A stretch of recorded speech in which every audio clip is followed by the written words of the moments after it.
Hello, dear listeners, and welcome back to the Hotel Soprano. Today, we are here to discuss the tendencies, trends, and insights, including political situation affecting Scandinavian market for 2026. And we are back here in studio together with Carlis. Hi, Carlis. Hi, Diana. Happy to see you back. I heard you came back from Norway not that long ago.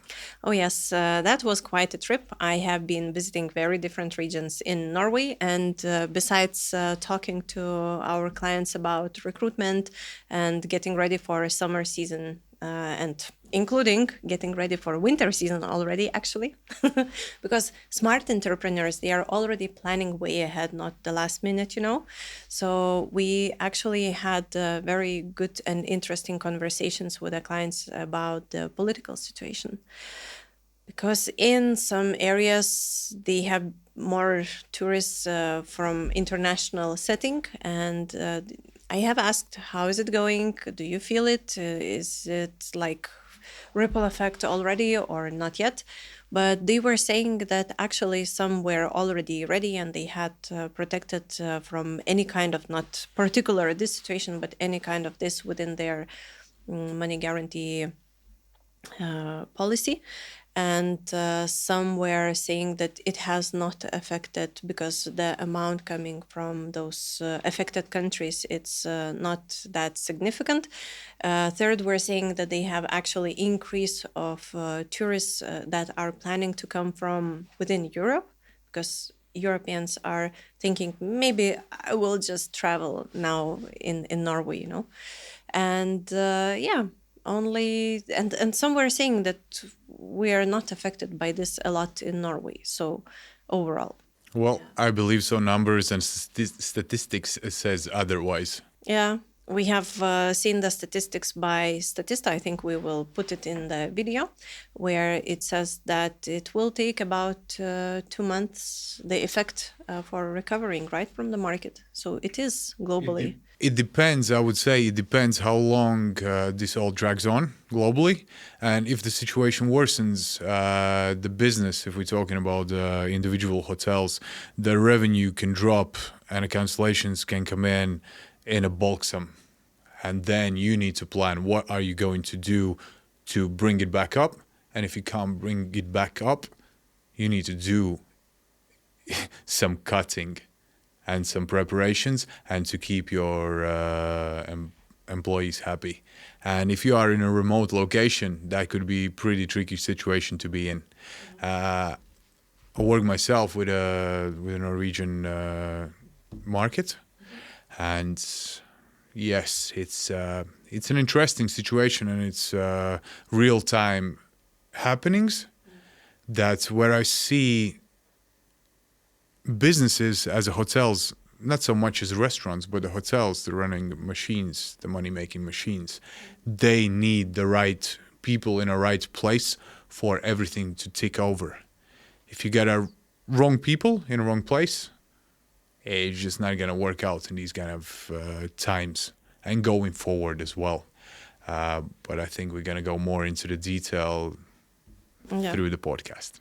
I think it is actually a very interesting topic that you touched about remote locations, because remote locations, they need to be by themselves very agile. And we have seen pandemics, it was refugees from Ukraine. There were a lot of situations that they were adjusting and getting ready for, not only in remote locations, but also remote locations. And remote locations are now understanding the importance of also building local communities. There is one hotel in Norway, our client, and what I see is that they are adjusting for local people. They have they have networking events with knitting. Knitting. Yes. It's like very trending. It's very popular, and they are getting used to that. They have various events for this, and I think it is very relevant that it's not only for external tourists who are coming, but also for local people, because then it's also a permanent source of clients for them as well. In certain areas, because, Norway is very interesting because of the variety of the hotels needs and what clientele they are serving, who are the guests for them. The hotels itself in a remote locations, and not only in a remote locations across the whole Norway, because it's such a scattered piece of land, and where the businesses are and the access in some areas are limited for tourists to get there. You and your business needs to be super attractive for these guys to get up, get on a fly to Norway, rent a car, or get on a tour bus to actually go to your location for 2, 3, 5, up to 8 hours, or even a few days for some points. There's this golden circle of Norway where you travel across the heritage sites and all that kind of stuff. I've been there, I've done that, and it's super big contrast of what each hotel has to offer. Yeah. So each hotel needs to have a right people in the place for it to operate as it should, and every single business can always do better. Yeah. What I noticed that quite some hotel managers are stressed out because on one hand they are trying to reduce costs, but with the same they are doing the job themselves, hiring, and it takes some hours. Sometimes it costs mistakes. Those mistakes are very costly for them. But with the same, instead of focusing on building the experience, because hotel business is experience, it's how you create memorable experiences for your visitors. In some locations, it will be about one thing, the other thing, but they are still coming back to the hotel. It's what's the basis for them. The basis for return guests into the certain hotels in certain areas is the unique experience, what they experienced while they were there. Either it's all together, it's all combined. It's a service from the moment you park your car up at the front of the hotel, and if you can charge it there, and if you have a friendly reception which directs you and gives you all the information you need and you want and you look for it, through all the visit through the hotel, through the rooms, through the cleanness, from like literally every single little bit matters in a business. So you need to have the right people in a place. Yes, we need to have the right people in the right place, and also to set up good processes, because sometimes it happens that also candidate-driven market we have. It's the candidates who are making choices. They are signing contracts with few of the companies. They agree that they will get the tickets covered, or that some company is buying the ticket for them. They sign the contract, they agree about the salary, and then what comes, another company offers a better salary. They just go va-bank for that, you know. And then when the work start is supposed to happen, what happens? There is no one to work. And that's a huge problem in the market, because people are selecting where they want to go and where they don't want to go. But sometimes they forget to inform the companies that they signed contracts with, and they just ghost. That happens.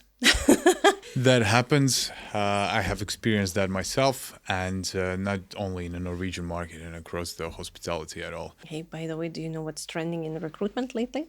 Video introductions. All right. Yeah. So that's where we're going to go. Yeah, but that has some downsides to that, because first of all, not everyone who is good at making food is the same good at making videos. Hello, you know. Well, I believe so. The video introduction, self video, yeah, is a good thing. But as you just mentioned, you need to know the person before they arrive to your premises if that is the right fit. And the question for the managers, for the HR and hiring managers, do you really have a time for 3-4 interviews? Or you want to receive a few CVs, which is cherry picked, and you pick the final candidates for you? It could be a whole team. It could be just a 1 or 2 employees. And that brings a cost and your time and the stress and everything else down to the bare minimum. Of course, background check.